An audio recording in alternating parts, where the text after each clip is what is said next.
What's happening, my beautiful people? My name is Mike LaBelle, the artist formerly known as Dirty Mike, and will still turn up to being rather dirty every single weekend. And today, my beautiful, beautiful friends, we have a special video.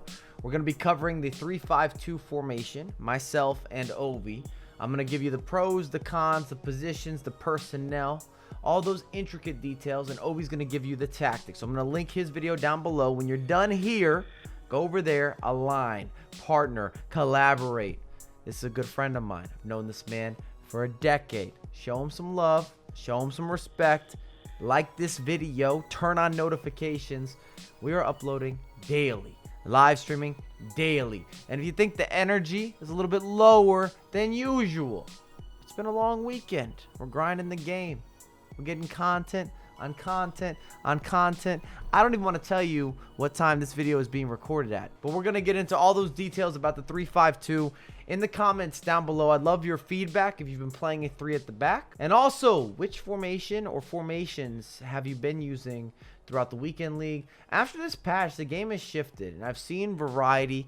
I've seen players looking to counteract and the mastermind the best ways for you to be able to take advantage of your opposition, and also to go back and forth between multiple formations, which I cannot stress enough. I feel that this is very important if you want to be a success story. If you want to adapt and pivot with the times, you've got to have at least 2 formations and 2 tactical setups that you're completely comfortable with, and you can do this on the fly. You can mix up the rhythm, change the speed of the game, dictate the pace, make someone uncomfortable. You have to make sure that you push the agenda. You push the cushion. You are in the driver's seat. We don't need backseat drivers, not the passenger side. You're going to make sure you lead the charge. And this shifts so much with your success in FIFA is often just a matter of you being able to really impact the speed in which the game is being played, the tempo. You're telling a love story, a FIFA love story. Give a little, take a little, keep them guessing, unpredictable. It's a game of chess. On screen, of course, we have the 3-5-2. Goalkeeper, nothing to address, but with these 3 center backs, and you may see even fullbacks played in these positions, you need pace. You need burners, more so than in previous formations where you had the 4 at the back, the more traditional. Because typically you'd have the wings that have your recovery speed, your instant nest quick, your remix and recirculate, your chase back options. Here, if you get beat with any of these center backs, you're in trouble. And I would also recommend, out of the 3 center backs, the slowest, maybe your big body's got to be central. Your pacey, speed demon center backs or fullbacks playing as center backs, they got to be on the outsides, because they're going to stop the crosses, the cut insides. They're going to have more 50-50s. They're going to be challenged more often. He's not going to be that big body presence type that you have leading your back line. So make sure that you got a lot of that extra juice. You need the nitro in the vehicle. Holding midfielders, you got 2 of them. I'm still enjoying the balanced approach for your CDMs or your central midfielders. Get 2 guys that are true box to box. At least one of them needs to have a thicker body type. I don't like when you have 2 small players. For example, if you were to play Conte and Fred, those guys don't have enough of that structure, that real brute force. Something's missing. They would not be the best combination. Someone's got to be able to get really and truly stuck in and just take up space. And as for your outside mids, you've got a couple different approach plays, whether you're looking for more attacking players who are not going to help you on the defensive end, or you go for someone who's maybe a little more defensive. And then you've got wing outlets, but you know it's really just to feed your triangle up front, where you have your center attacking mid, your 2 strikers, and this is going to be completely dangerous, maybe even savage. You've got the options for through balls, you got the tiki-taka, you've always got support runners, and you have a free release when you're looking at the right mid and the left mid as they shoot forward. Let's begin with the pros. I like talking about the positives. 3-5-2, unorthodox. People are not used to going up against a 3-5-2, especially if you're highly skilled. If you're an elite player and you want to try out a new formation, this can work for you for multiple reasons, but it sort of begins with the fact that people are not accustomed to this matchup. It's not common, and that gives you a competitive advantage, especially if you master the 3-5-2. Speaking of attacking tools, you now have wingers that are always overlapping. You always get a free outlet. You've got someone that can cut inside, but always give you that release. And then you have those quick counters when you have that triangle. And I call it the triangle of doom, or in this case, I'm calling it the triangle of love. It's another one of the major pros, is that you have the center attacking mid that can spray it out wide, can recycle pretty easily between the center defensive mids or the central midfielders.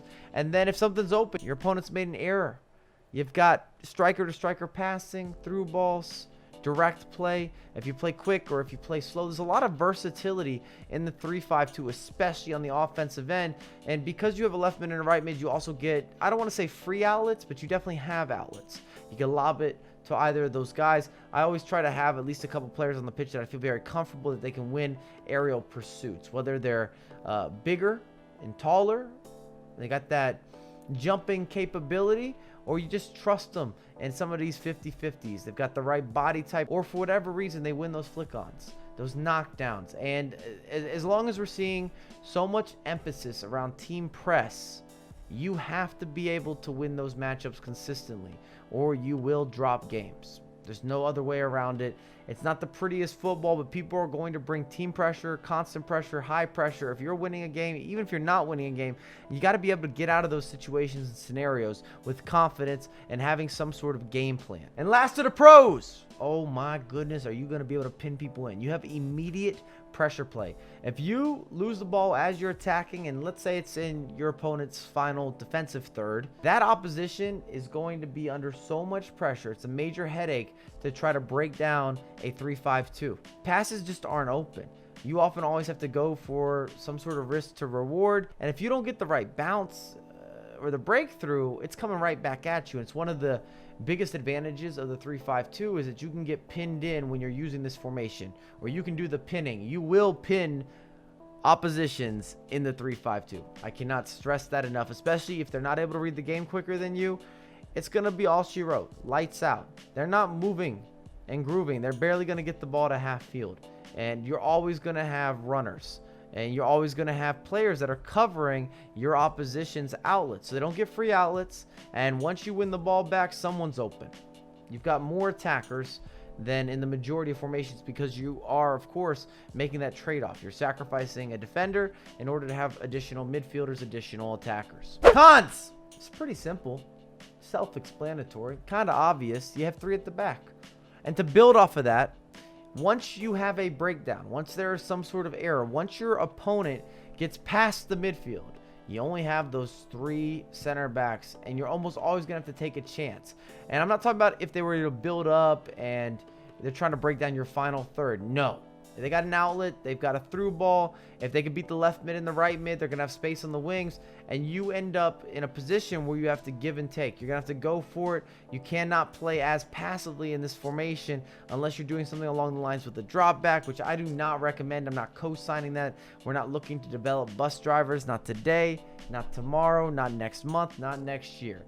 I just don't enjoy that stylistic approach to playing FIFA, regardless if it works or it doesn't work, or it's in the meta or it's not in the meta. I just hate it. I don't think it's what we should be promoting. And even more so, if you have the personnel, you have a premium quality team, why are you parking the bus? The amount of oppositions I go up against that play so passively, and I'm looking at a 10, 15, 20 million coin team, it starts to be, well, why did you build this squad? Regardless if I get a win or if I get a loss or whatever it may be, how are you having fun? 30 games of grinding. And it's all about patient possession, park the bus approach play. Where's the pride in that? And the last of the cons, it's the reality.